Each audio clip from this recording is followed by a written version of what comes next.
Hello everyone, I'm Siti Salmah and now I want to explain about the articulatory phonetic consonant. When linguists describe consonant sound, we use three criteria: voicing, place of articulation, and manner of articulation. Voicing refers to what the vocal folds are doing. When air passes through open vocal folds, it is voiceless sound. For example, s. When air passes through vibrating vocal fold, it is voiced sound. For example, z. Place of articulation refers to where the vocal tract, the construction of airflow, takes place. Bilabial are produced with both lips, like p, b, m. And labiodental are produced with the upper teeth and the lower lips, such as f, v. Interdental are produced with the tongue between the upper and lower teeth, such as r, and alveolar are produced with the tongue at or near the ridge right behind upper front teeth, such as t, d, s.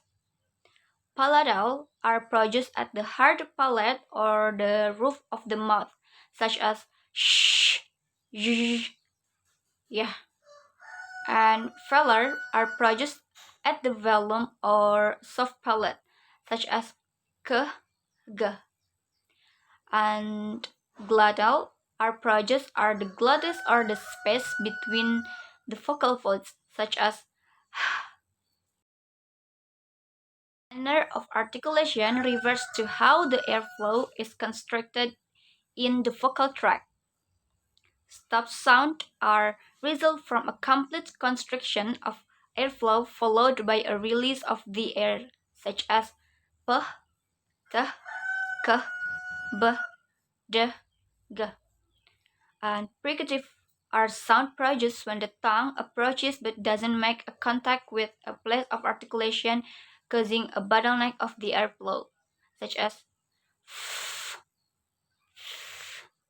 z, sh. A fricate results from the sequence of stop plus fricative in rapid succession of the applicative, such as ch, represent t plus sh. Nasal sounds are produced when the volume is lowered, allowing air to pass through in nasal cavities, such as mm, mm, mm. And liquid sounds are produced by allowing air to pass by one or both sides at the tongue, and tongue itself can move a lot to shape the sound, such as l, r. And glide sounds are produced with very little construction of airflow, such as w, y.